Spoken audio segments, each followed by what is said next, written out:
Comrade అధ్యక్ష, మిత్రులారా, ఇవాల్టి సందర్భంలో విప్లవ రచయితల సంఘం 55 ఏళ్ళు పూర్తి చేసుకున్నది. ఒక రచయితల సంఘం 55 ఏళ్ళు పూర్తి చేసుకోవటం అనేది అపురూపమైన విషయమే. ఇదేమి చరిత్రలో సాధారణ విషయమేం కాదు. ఈ మాట అన్నప్పుడు మీరు అనుకోవచ్చు, 90 ఏళ్ల కిందటే అభ్యుదయ రచయితల సంఘం ఏర్పడింది, ఇంకా నడుస్తుంది కదా అని, లేదా చాలా సాంస్కృతిక సంస్థలు ఏర్పడి ఉన్నాయి, ఇంకా నడుస్తున్నాయి కదా అని. నా అవగాహన మేరకి బహుశా ప్రపంచంలో విప్లవము అనే పేరు పెట్టుకొని రచయితల సంఘం కొనసాగటం అనేది తెలుగు నేల మీద నడుస్తున్న ఈ సంఘమే అనుకుంటాను. రచయితల సంఘాలు చాలా ఉన్నాయి, కానీ ఆ రచయితల సంఘం తన పేరులోనే తన ప్రాపంచిక దృక్పథాన్ని వ్యక్తం చేసుకున్నది, ప్రకటించుకున్నది. కేవలం ప్రకటనకు మాత్రమే పరిమితం కాకుండా ఈ 55 సంవత్సరాలు సాహిత్యం, సంస్కృతి, సిద్ధాంతం, రాజకీయాలు వీటన్నిటి కలబోతగా సాహిత్యాన్ని సృష్టిస్తున్నది. 50 ఏళ్ల కాలంలో విప్లవ రచయితల సంఘం చాలా సమస్యలను ఎదుర్కొన్నది, నిర్బంధాలను ఎదుర్కొన్నది. ఒక రకంగా ఇంకేమీ లేదు అనుకున్నప్పుడు కూడా ఈ సమాజానికి, పోరాడే ప్రజలకి, ప్రగతిదాయక ఆలోచన చేస్తున్న మధ్యతరగతి ప్రజలకి, రచయితలకి ఒక నమ్మకాన్ని కలిగించింది.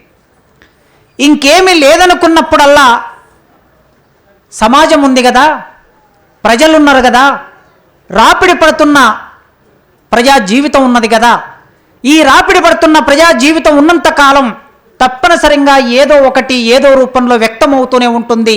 అది సమాజ ధర్మం, అది ప్రకృతి సూత్రం అని చెప్పింది విప్లవ రచయితల సంఘం. విప్లవ రచయితల సంఘం 55 సంవత్సరాల కాలంలో కవిత్వంలో కొత్త ప్రయోగాలు చేసింది, పాటలో కొత్త ప్రయోగాలు చేసింది, నాటక రచనలో కొత్త ప్రయోగాలు చేసింది, కథా రచనలో కొత్త ప్రయోగాలు చేసింది, నవలా రచనలో కొత్త ప్రయోగాలు చేసింది. సాహిత్య ప్రక్రియలు విప్లవ రచయితల సంఘం ప్రవేశించని లేదా చేపట్టని సాహిత్య ప్రక్రియ తెలుగు సాహిత్యంలో ఏది లేదు. ఈ అన్ని సాహిత్య ప్రక్రియలోకి ప్రవేశించి తనదైన ముద్ర, తనదైన ప్రాపంచిక దృక్పథాన్ని ఆ సాహిత్య ప్రక్రియలకి అలవాటు చేసి, ఇట్లా అలవాటు చేయటం అంటే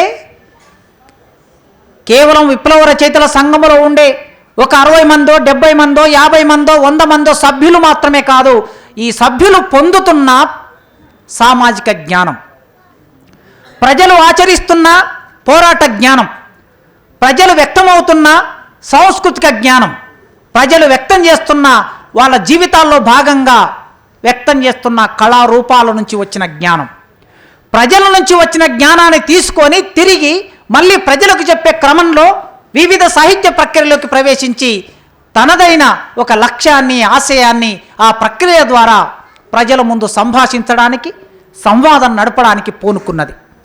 కనుకనే ఇవాల్టి సందర్భంలో భావజాల రంగంలో, భావజాలం సాంస్కృతిక రంగం, ఈ భావజాలం సాంస్కృతిక రంగం అనేది విప్లవ రచయితల సంఘానికి ఉన్న ఒక లక్ష్యం.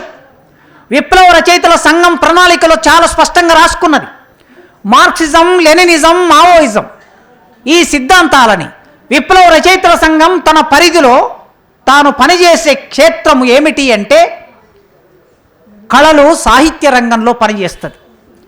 రాజకీయ సిద్ధాంతాన్ని, ఆర్థిక సిద్ధాంతాన్ని, సామాజిక సిద్ధాంతాన్ని కళలు, సాహిత్యానికి అనువర్తింపజేసి కేవలం కళలు, సాహిత్యం దగ్గరే ఆగిపోకుండా కళలు, సాహిత్యం అనేవి కేవలం వాటి చుట్టూ మాత్రమే కాకుండా ఇవి నిర్మాణం కావడానికి, ఇవి విస్తృతం కావడానికి ఒక రాజకీయ సిద్ధాంతం ఉంటుంది, ఒక సామాజిక సిద్ధాంతం ఉంటుంది, ఒక ఆర్థిక సిద్ధాంతం ఉంటుందని ఈ రెండింటి మధ్య ఉన్న అగాధాన్ని పూడ్చి ఈ రెండింటిని ఒకటిగా మార్చే ఒక సంప్రదాయాన్ని, ఒక ఆలోచనని విప్లవ రచయితల సంఘం 55 ఏళ్లుగా కొనసాగిస్తుంది.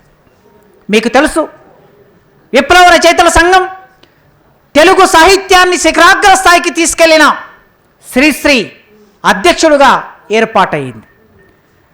తెలుగు కథా సాహిత్యం, నవలా సాహిత్యాన్ని అద్భుతంగా ఆవిష్కరించిన కుటుంబరావు గారు నాయకుడిగా విప్లవ రచయితల సంఘం కొనసాగింది. అభ్యుదయ రచయితల సంఘం నుంచి మొదలు పెడితే విప్లవ రచయితల సంఘం వరకు తన ఆలోచన విధానాన్ని అక్షర రూపం ఇచ్చి సమాజం మారడానికి కృషి చేసిన కేవీ రమణారెడ్డి నాయకత్వంలో విప్లవ రచయితల సంఘం పనిచేసింది. సమాజంలో ప్రగతిదాయక భావాలకి భిన్నంగా ప్రగతి నిరోధక భావాలు సాహిత్యంలోకి ప్రతి సందర్భంలో ప్రవేశిస్తూ ఉంటాయి. ప్రతి 5 ఏళ్లకో, ప్రతి 10 ఏళ్లకో, ప్రతి 20 ఏళ్లకో సందర్భాన్ని బట్టి, సమాజ స్థితిని బట్టి, సమాజం వ్యక్తమయ్యే పద్ధతిని బట్టి ప్రగతి నిరోధక భావజాలాలు ప్రవేశిస్తూనే ఉంటాయి.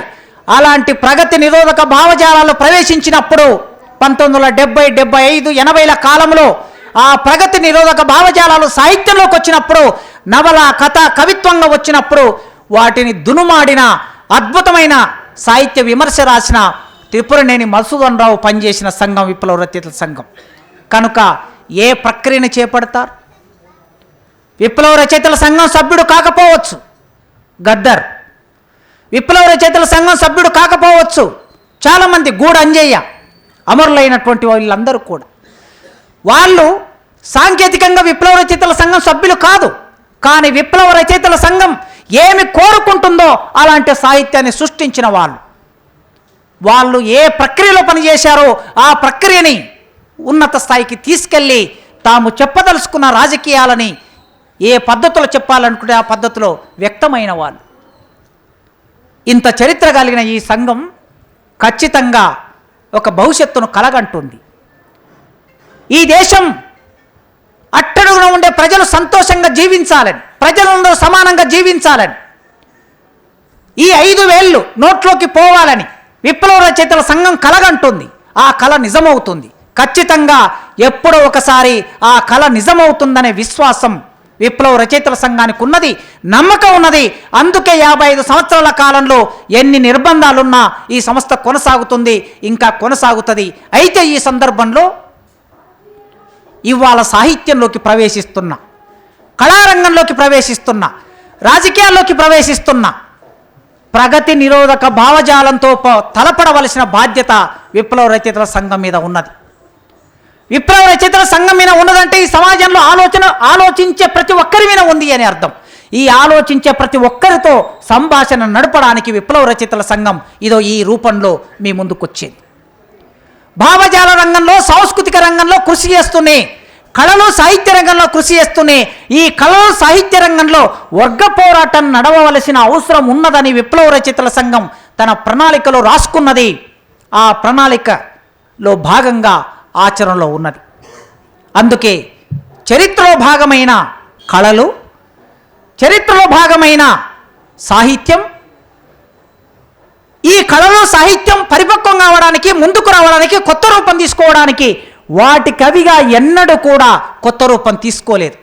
వర్గ పోరాటం నడుస్తేనే కొత్త రూపం తీసుకున్నాయి. వర్గ పోరాటం అంటే మార్క్స్ చెప్పినట్లు, లెనిన్ చెప్పినట్లు, మావో చెప్పినట్లు అనే అర్థంలో నేను ఈ ప్రారంభంలో మాట్లాడలేదు, చివరికి అక్కడ కూడా వస్తాను.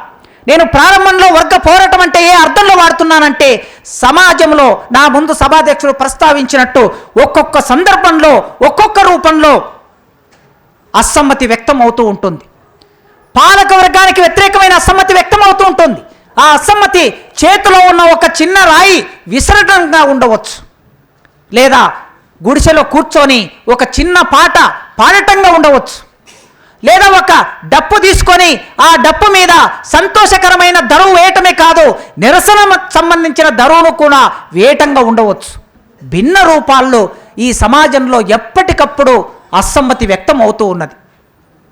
ఆ సమాజ ఉత్పత్తి సంబంధాలు బరువుగా తోచినప్పుడు, ఆ సమాజ ఉత్పత్తి సంబంధాలు కష్టంగా తోచినప్పుడు, ఆ సమాజ ఉత్పత్తి సంబంధాలు దోపిడిగా మారినప్పుడు ఖచ్చితంగా దోపిడీకి గురయ్యే ప్రజ తిరగబడుతుంది.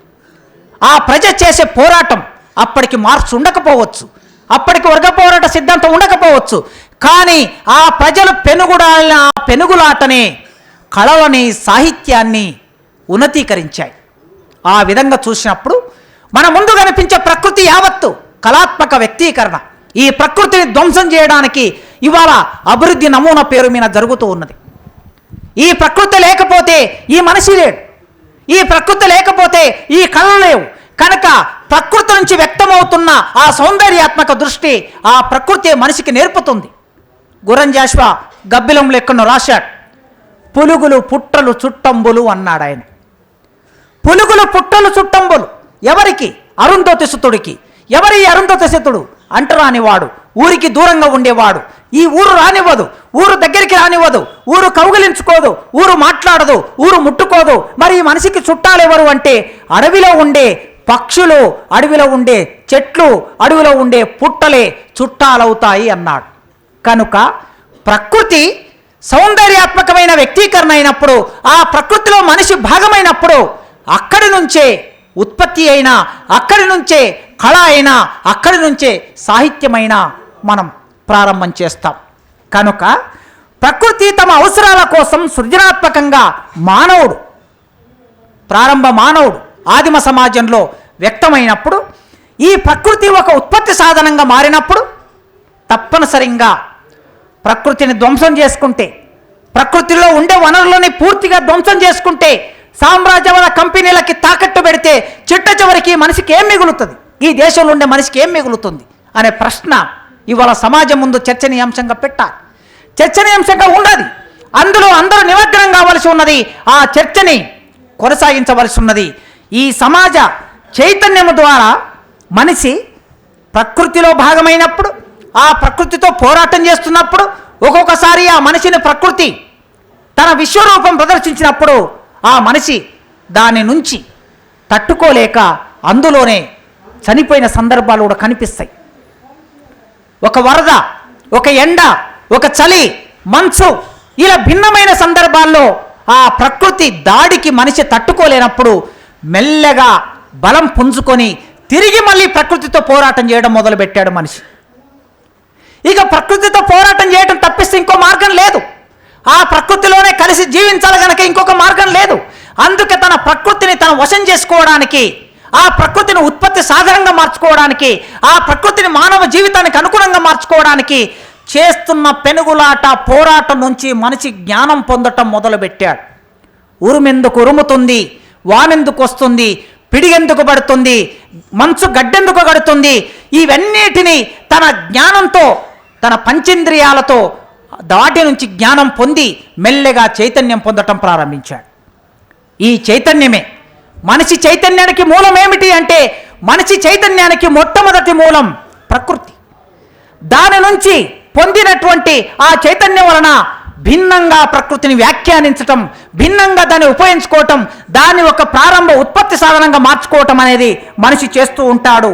మానవ జీవిత పరిణామం, మనిషి చైతన్యం, ఈ రెండు ఒకదానితో ఒకటి ముడిపడి ఉంటాయి. తన అవసరాల కోసం, భవిష్యత్తు అవసరాల కోసం మనిషి ఈ ప్రకృతిని ఉపయోగించుకుంటూ దానిలో భాగమవుతూ పొందిన విజ్ఞానం ద్వారా దానిని ఒక ఉత్పత్తి సాధనంగా మార్చుకున్న క్రమంలో చరిత్ర నిర్మాణం అవుతూ ఉంటుంది. చరిత్ర నిర్మాణం అనేది వ్యక్తుల ఇష్టాయిష్టాలతో నిర్మాణం కాదు. ప్రకృతిలో జరిగిన పోరాటాల్లో భాగంగా, ఆ ప్రకృతి ముందుకు వెళ్ళిన దాంట్లో భాగంగా సామాజిక చరిత్ర నిర్మాణం అవుతుంది, దేశ చరిత్ర నిర్మాణం అవుతుంది. ఒకసారి నిర్మాణమైన చరిత్ర మన ఇష్టం ఉన్నా ఇష్టం లేకపోయినా అది రికార్డ్ అయి ఉన్నది. ఇవాళ కొత్త చరిత్ర కావాలనుకున్నప్పుడు తిరిగి ఆ కొత్త చరిత్రను కూడా మనుషులే నిర్మాణం చేసుకుంటారు తప్ప దేశ ప్రధానమంత్రులు, పార్లమెంటో, ముఖ్యమంత్రి, రాజకీయ నాయకులు నిర్మాణం చేసుకుంటే నిర్మాణం అయ్యేది కాదు. చరిత్ర ఆనాడు నిర్మాణమై ఉన్నది, అది ప్రజల చరిత్ర అనుకుంటే. పాలకవర్గాల చరిత్ర కావాలనుకున్నప్పుడల్లా పాలకవర్గాలు తమకు అనుకూలంగా చరిత్రను రాయించుకోవచ్చు, కానీ ప్రజల చరిత్రను కాదనే, కొద్ది కాలం కాదనవచ్చు, కొద్ది కాలంలో పాఠంలో ఉండకపోవచ్చు, కొద్ది కాలంలో బయటకు వ్యక్తం కాకపోవచ్చు, అంత మాత్రాన చరిత్ర మరుగున పడిపోయే పరిస్థితి ఉండదు. ఆ చరిత్ర ఎట్లా నిర్మాణం అవుతుందంటే ప్రజలు చేసిన పోరాటంతో చరిత్ర నిర్మాణం అవుతుంది. మనుషులు తమ ఇంద్రియ జ్ఞానం ద్వారా పొందినటువంటి ఈ జ్ఞానం చివరికి ఎలా వ్యక్తం చేస్తారు? సౌందర్యవంతంగా వ్యక్తం చేస్తారు. తాము పొందిన జ్ఞానాన్ని తిరిగి, విప్లవ రచయితలు ప్రజల నుంచి పొందిన జ్ఞానాన్ని తిరిగి మళ్ళీ ప్రజలకు ఎలా చెబుతారో, ఆనాటి కాలంలో మనిషి ప్రకృతి నుంచి పొందిన జ్ఞానాన్ని, ఇంద్రియాల ద్వారా పొందిన జ్ఞానాన్ని తిరిగి మళ్ళీ సౌందర్యాత్మకంగా వ్యక్తం చేయటం. సూర్యుడు, చంద్రుడు, మేఘాలు, పువ్వు, కాయ, పండు, వృక్షం, పచ్చదనం, ఇది మొత్తం మనిషి తాను పొందిన జ్ఞానం తిరిగి సౌందర్యాత్మకంగా వ్యక్తం చేయటం అనేది చూస్తాడు. శిశిరం, వసంతకాలం, శిశిరం, ఈ రెండింటి మధ్య ఉండే ఒక గతితార్కిక సంబంధం ఉంటుంది. ఇప్పుడు ఈ శిశిర కాలంలో ఏమి పూస్తాయి? మోదుగ పువ్వులు పూస్తాయి. వసంతకాల ప్రారంభంలో మోదుగ పువ్వులు వచ్చినప్పుడు ప్రకృతి మొత్తం రాలిపోయి ఉంటుంది. ఆకురాలు కాలం అంటాం. ఈ ఆకురాలు కాలంలో ఒక నమ్మకం ఏమిటయ్యా అంటే మోదుగ పువ్వు ప్రకృతినంతా ఎరుపుమయంగా మారుస్తూ ఉంటుంది. ఈ ప్రకృతినంతా ఎరుపుమయంగా మార్చే ఒక మామూలు విషయమే కావచ్చు. నన్నచోడు పూరువులు పూచాయి, కొండ గోగులు పూచాయి. ఈ ప్రకృతిలో పూరువులు, కొండ గోగులు ఈ అన్ని పూచి వీటన్నిటికన్నా ముందు ప్రకృతిలో పూసిన పుష్పం ఏమిటయ్యా అంటే ఆమనిన్. ఈ ఆమని కాలంలో ప్రకృతిలో పూసిన పువ్వు మోదుగ పువ్వు. అది ప్రకృతిని ఎంత అందంగా మలుస్తుందో ఆ పద్యంలో చెప్పాడు ఆయన. కేవలం నన్నెచోడు మాత్రమే కాదు, ఎవరైనా సరే ఆ ప్రకృతిని దర్శించిన తర్వాత తిరిగి మళ్ళీ చెప్పడం అనేది ఇది ఒక కళగా మానవ జీవితంలో భాగమవుతుంది, మానవ జీవితంలో నిర్మాణం అవుతుంది. హృదయానుభూతి, మేధో విశ్లేషణ ఈ రెండు వేరువేరు విషయాలు కాదు. హృదయానుభూతి, మేధో విశ్లేషణ అనేవి కూడా ఈ రెండింటి మధ్య ఉండే గతితార్కిక సంబంధం. నారాయణ రెడ్డి గారు ఒక సందర్భంలో అన్నారు, కవిత్వం అంటే ఏమిటయ్యా అని అంటే చాలా సింపుల్గా అయినా హృదయగత వ్యాపారము అన్నారు. కవిత్వం అంటే ఏమిటంటే హృదయగత వ్యాపారము అన్నాడు. మరి మెదడుకి ఇక్కడ ఏమి సంబంధం లేదా అనే ప్రశ్న వస్తుంది సహజంగా. హృదయగత వ్యాపారం మాత్రమే కాదు, అది మెదడుతో సంలీనం చెందుతుంది. ఆ మెదడుతో సంలీనం చెందటం మూలంగా దానికొక సామాజిక ప్రయోజనం కూడా ఉంటుంది. అందుకే హృదయం, మెదడు ఈ రెండింటి కలయిక ప్రకృతి ద్వారానే మనిషి పొందుతాడు. ఈ పొందే క్రమంలో సౌందర్య సూత్రాలు కూడా జీవితంలో నుంచే వస్తాయి. కళా సాంస్కృతిక రూపాలు కూడా జీవితంలో నుంచే వస్తాయి. ఒక మనిషికి కలిగిన భావన ఒక కళారూపంగా వ్యక్తమవుతుంది. ఒక దూడను చూసినప్పుడు, లేగదూడ తల్లి పాలను తాగి ఆ గరిక మైదానాల్లో సయ్యాటలాడుతున్న లేగదూడను చూసినప్పుడు దూడమ్మ నాయి దూడ, నా బొల్లి కోడె దూడ అని దూడ మీద పాడుకుంటారు. ఒక కోడి పుందును చూసినప్పుడు, ఒక కోడి పెట్టను చూసినప్పుడు బాగానే ఉన్నదో ఈ కోడి పిల్ల, భలే బిరువీన ఉన్నదో ఈ కోడి పిల్ల. తుంటకట్టె తీసుకొని పెట్ట దొరుముతుంటే భూమి భూలోకమంతా నాదేనంటదోయ్, బాగానే ఉన్నదో ఈ కోడి పిల్ల, భలే బిరువీన ఉన్నదో ఈ కోడి పిల్ల. కోడి పిల్ల విన వాడుకుంటారు, అమ్మాయి విన వాడుకుంటారు. ప్రకృతి ఇచ్చిన ఇంద్రియ జ్ఞానం నుంచి పొందినటువంటి దాన్ని తిరిగి మళ్ళీ చెప్పటం అనేది అది సౌందర్యాత్మకంగా చెప్పటము, అదొక కళగా మారటము, అదొక సౌందర్యంగా మారటం అనేది మనిషి పొందాడు. ఈ పొందిన తర్వాత మెల్లగా సమాజంలో ఒక్కొక్క మార్పు వస్తున్నప్పుడల్లా చరిత్ర మనకి ఒక్కొక్కసారి యథాతథాన్ని మళ్ళీ ముందుకు తీసుకొస్తుంది, ఒక్కొక్కసారి పునరుజ్జీవనాన్ని ముందుకు తీసుకొస్తుంది, ఒక్కొక్కసారి కొత్త చరిత్ర ముందుకు తీసుకొస్తుంది. చరిత్రలో జరిగే ప్రతి మార్పులో ఇవన్నీ భాగమవుతాయి గనక వీటికి అనుగుణంగా కళలు, సాహిత్యం వ్యక్తం కావటం మనం చూస్తాం. ఒక సందర్భంలో చలం గారు మనకు చాలా అద్భుతంగా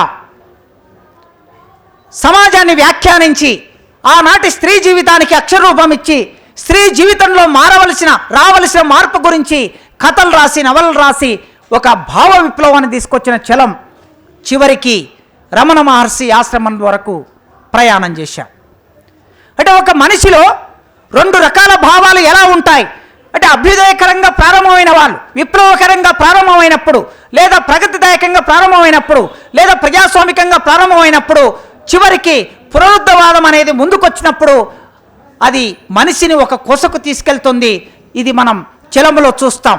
అదేవిధంగా త్రిపురనేని గోపిచంద్ గారు ఒక హేతువాద రచయితగా ప్రారంభమయ్యాడు, భౌతికవాద రచయితగా ప్రారంభమయ్యాడు.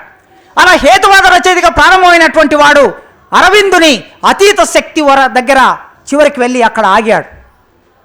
అదేవిధంగా విశ్వనాథ సత్యనారాయణ ప్రారంభ కవిత్వం చూస్తే నవ్య కవిత్వం, ఆనాడు వచ్చిన నవ్య కవిత్వానికి బాటలు వేస్తున్న దారిలో నడిచినట్లు విశ్వనాథ సత్యనారాయణ కనిపిస్తాడు.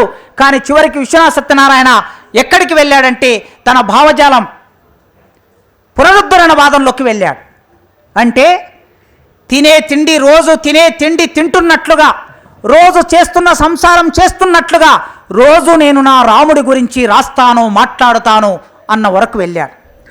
రామాయణాలు చాలా వచ్చాయి కదా, ఎందుకయ్యా ఇప్పుడు ప్రత్యేకంగా మీ రామాయణం అని అంటే, మరి రోజు మనం తింటున్న తిండి ఎందుకు తింటున్నాం? ఆ విధంగా ఎన్ని రామాయణాలు వచ్చినా నా రాముని నేను కొత్తగా దర్శిస్తాను అని ఆయన వ్యక్తమయ్యాడు. నవ్యకవిగా ప్రారంభమైన వాడు అక్కడ వెళ్ళి చేరాడు. ఒక భావ విప్లవంతో ప్రారంభమైన చలం అక్కడ వెళ్ళి చేరాడు. హేతువాదిగా ప్రారంభమైన త్రిపురనేని అక్కడ వెళ్ళి చేరాడు. అందుకే ఒక్కొక్కసారి ఒక్కొక్క సందర్భంలో ఒక వ్యక్తి ఒకలాగా ప్రారంభమైనప్పుడు మరోలాగా తను పరిపూర్తి కావటం అనేది చరిత్రలో చూస్తూ ఉంటాం. అది ఆ సమాజంలో ఆ సందర్భంలో వచ్చినటువంటి భావజాలంగా, ఆలోచనగా మనం అర్థం చేసుకోవాలి.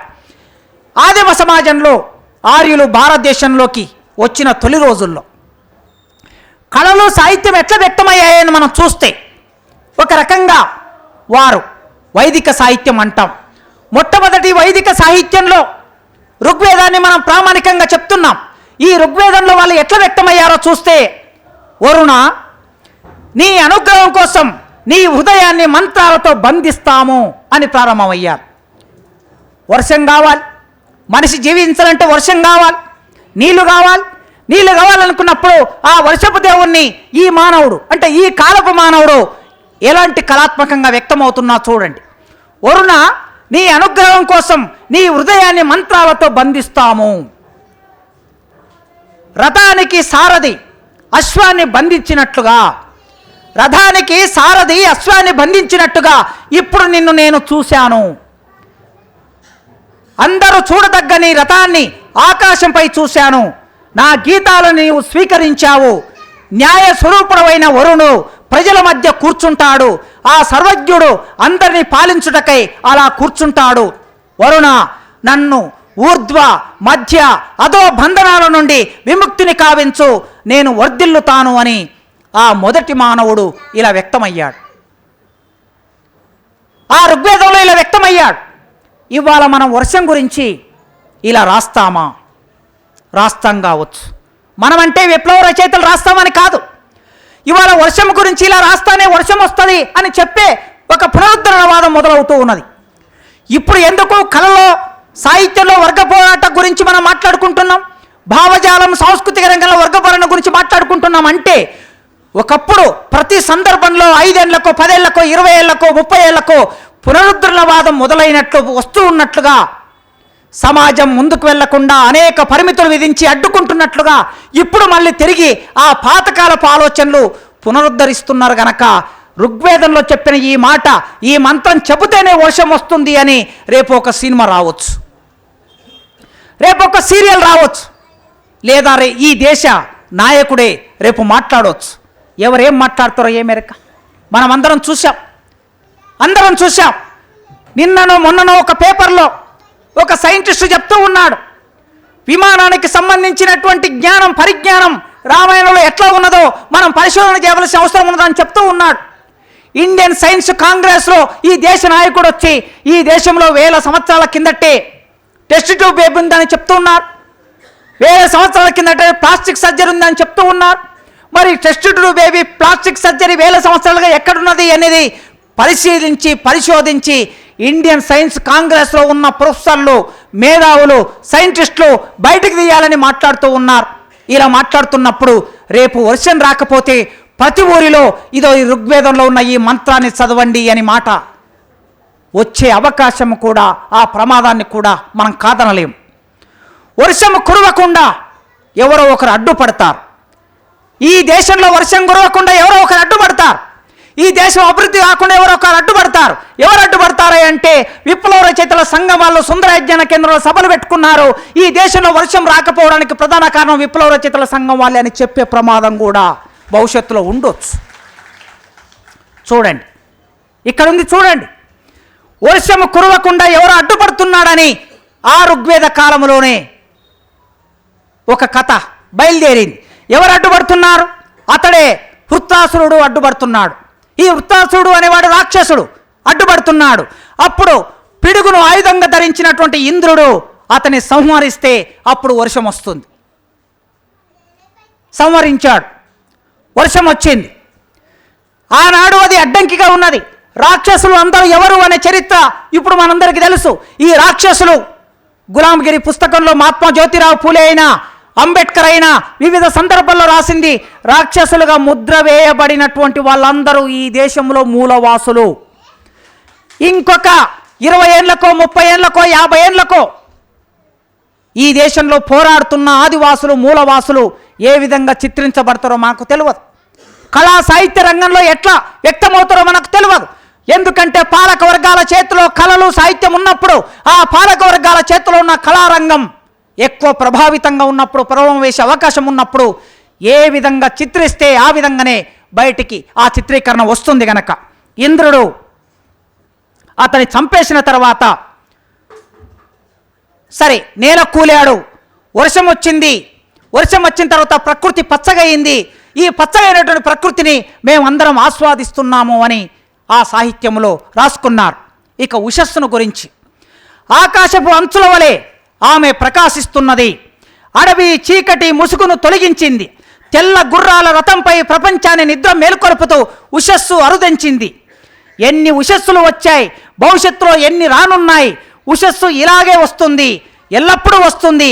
వరుణమిత్ర, అదితి, సింధు, భూస్వర్గ దేవతలను కొల్చేవారికి ఉషస్సు ఐశ్వర్యాన్ని తెస్తుంది. సూర్యుడి గురించి, వర్షం గురించి, ప్రకృతి గురించి ఋగ్వేద కాలంలో మనిషి ఎలా ఆలోచించాడు, ఏం మాట్లాడాడు, ఎలాంటి సాహిత్యం రాశారో మనం దీన్ని బట్టి ఆలోచిస్తాం. అయితే ఈ ఋగ్వేద కవి జీవితాన్ని ప్రతిబింబించిన తీరును, ప్రకృతితో వాళ్ళు చేసినటువంటి పోరాటం, అది పోరాటమా, ఆలోచననా, ప్రాథమిక స్థాయి ఆలోచననా, ఈ ప్రకృతి అర్థం కానప్పుడు ఒక రకంగా వారు ఆ మేరకే సాహిత్య రూపంలో అలా వ్యక్తమయ్యారు. దేవతల్ని స్తుతించిన విధానం మనం ఇప్పుడు చూసాం. అయితే భారతీయ కళా సాహిత్య రూపాయలైనటువంటి ఈ ఋగ్వేద కవిత్వం ఆనాటి సమాజాన్ని ఆవిష్కరించింది. ఏనాటి కవిత్వమైనా, ఏనాటి కళారూపమైనా ఆ సమాజాన్ని ఆవిష్కరించకుండా ఉండలేదు. ఏదో రూపంలో ఆవిష్కరిస్తుంది, అయితే ప్రగతిదాయకంగా ఆవిష్కరిస్తుంది, లేకపోతే ప్రగతి నిరోధకంగా ఆవిష్కరిస్తుంది, కానీ సమాజాన్ని మాత్రం ఆవిష్కరిస్తుంది. సో ఆనాటి ప్రజల ఆలోచన విధానాన్ని ఇట్లా ఆవిష్కరించి ప్రాచీన గణతంత్ర జీవితం ఏ విధంగా ఉండేదో ఆ సాహిత్యం అద్దం పట్టింది. దానితో పాటు దేవతలకి రాక్షసులకి మధ్యన జరిగిన ఓ ఘర్షణ, ఓ పోరాటం అక్కడ వ్యక్తమవుతుంది.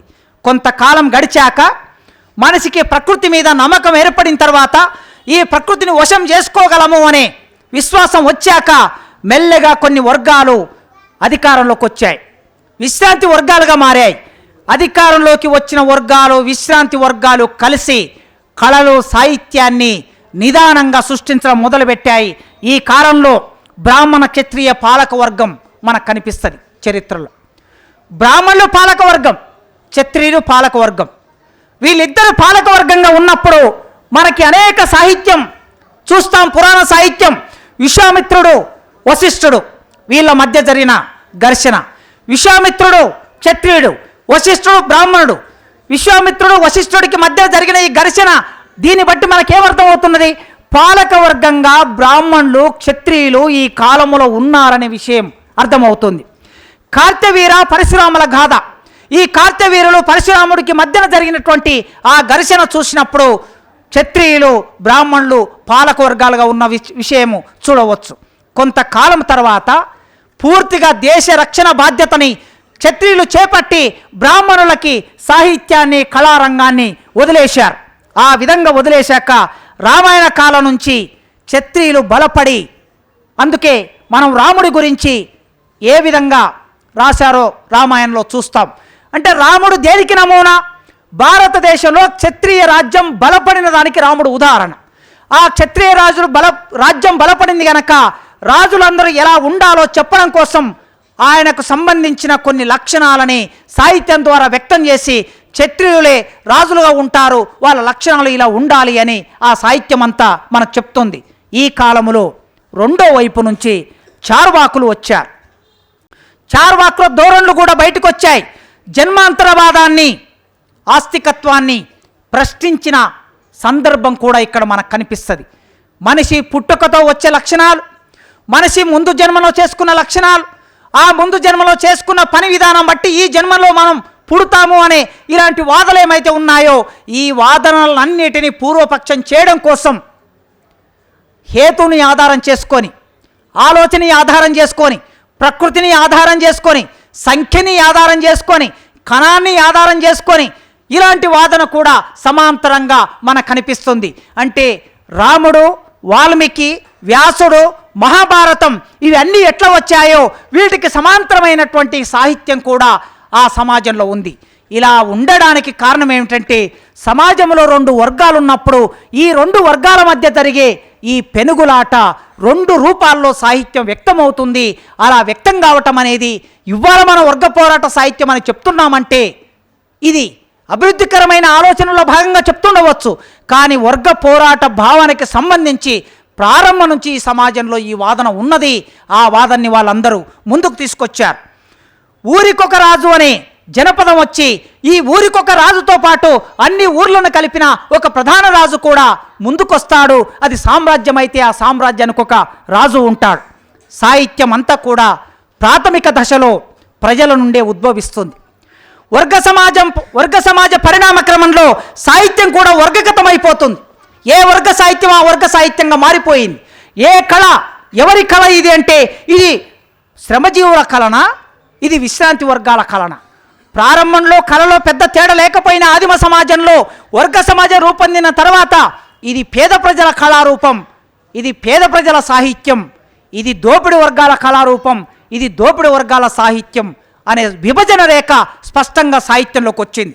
సమాజంలో రూపొందిన ఈ వర్గ వైవిధ్యం సాహిత్య రంగాల్లోకి ప్రసరించి పాలకవర్గ రూపమైనటువంటి లాక్షణిక సాహిత్యం కూడా ఆ కాలంలో మనం చూస్తాం. ఛందోబద్ధమైన సాహిత్యం సభాధ్యక్షుడు ప్రస్తావించాడు. మార్గ దేశీ కవిత్వం అనేది మన తెలుగు సాహిత్యంలో ఉన్నది.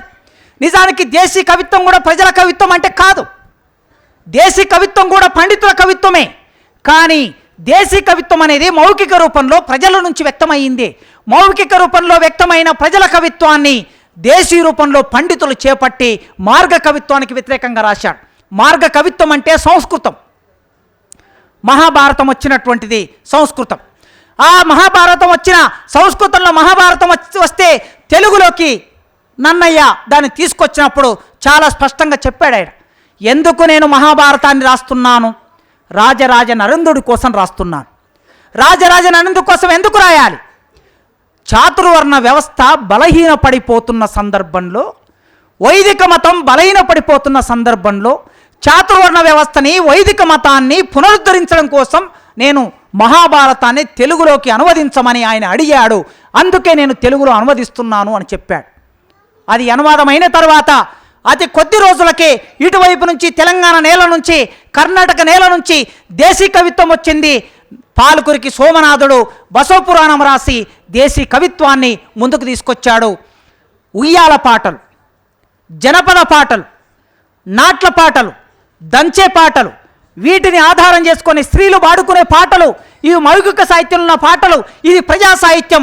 ఈ ప్రజా సాహిత్యాన్ని ఆధారం చేసుకొని పాల్కురికి సోమనాథుడు ఒక ఛందస్సును రూపొందించాడు. అది ద్విపద ఛందస్సు. ఆ ద్విపద ఛందస్సులో శైవ మతానికి సంబంధించిన భావజాలాన్ని ఆయన ప్రచారం చేశాడు. కనుక ఒకవైపు సమాంతరంగా భారతం వచ్చినప్పుడు ఆ భారతం వచ్చిన కొద్ది రోజులకే దేశీ కవిత్వం కూడా వచ్చింది. ఈ 2 ఏకకాలంలో నడవటం మనం చరిత్రలో చూస్తాం. వర్గ పోరాటం అంటే కేవలం ఇట్లా మనం ఆలోచించుకుంటూ వస్తే దేశీ సాహిత్యం, మార్గ కవిత్వం వచ్చే నాటి వరకు ఈ సమాజంలో ఎట్లా మార్పులు వచ్చాయో పరిశీలించాం. ఈ పరిశీలన ఆధారం చేసుకొని చూస్తే సాహిత్యంలో వర్గ పోరాటం అనే మాట నేను వాడాను అనుకోండి.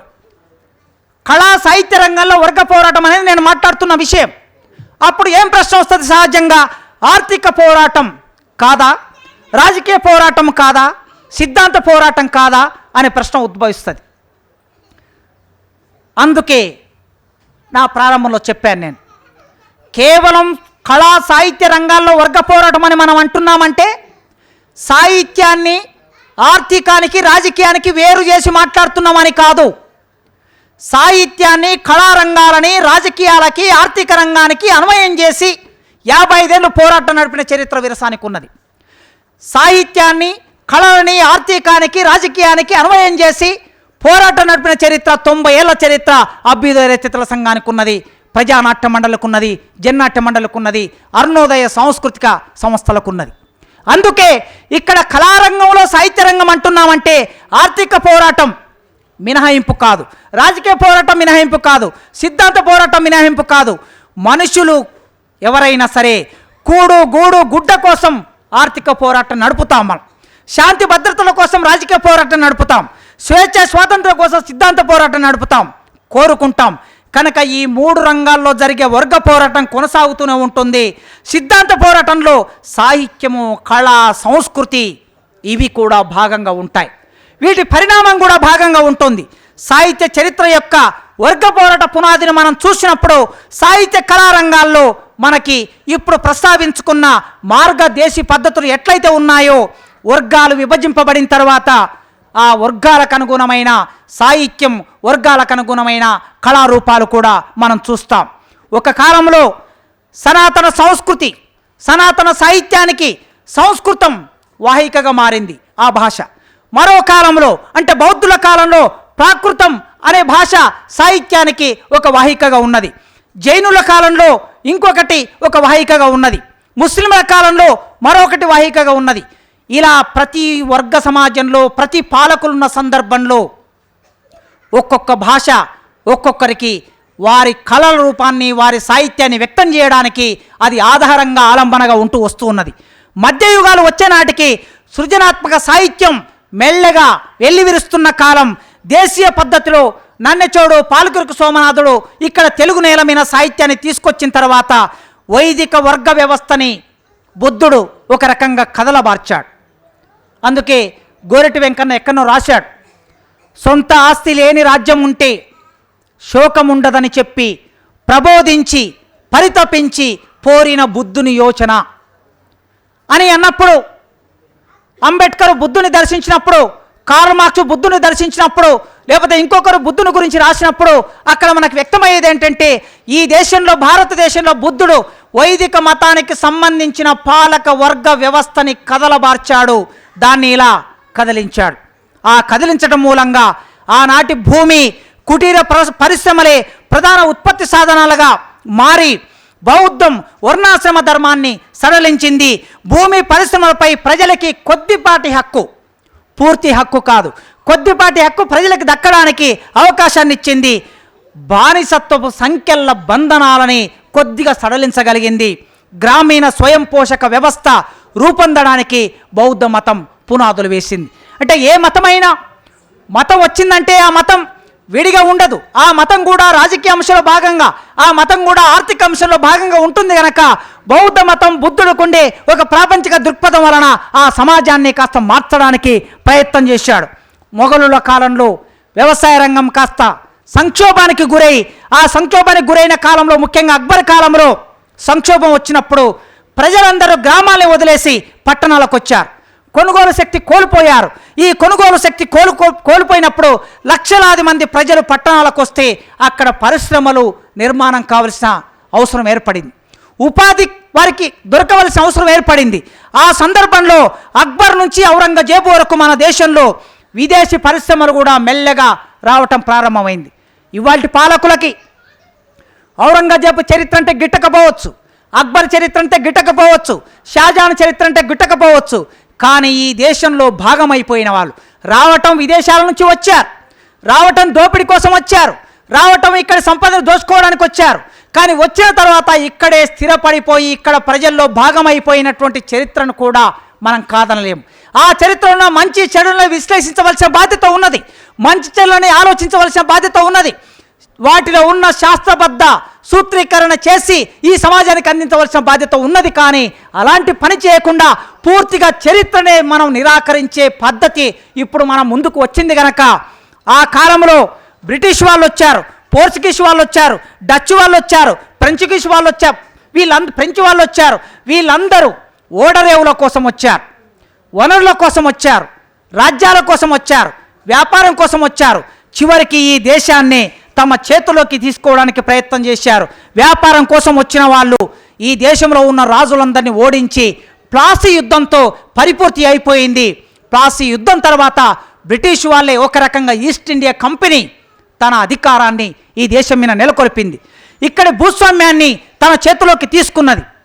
తర్వాత మనందరికీ తెలిసింది, సమాజంలో ప్రజలు మెల్లగా తమ ఆలోచనని, తమ సత్తువని కూడగట్టుకొని, రైతులైతే రైతులు, ఆదివాసులైతే ఆదివాసులు, సంతాలైతే సంతాలు, రాజులైతే రాజులు, సంస్థానాధీశులైతే సంస్థానాధీశులు, ఎవ్వరికి తోచిన పద్ధతిలో వాళ్ళందరూ ఏకమై ఈ బ్రిటిషు ప్రభుత్వానికి వ్యతిరేకంగా పోరాటాన్ని మెల్లగా మొదలుపెట్టారు.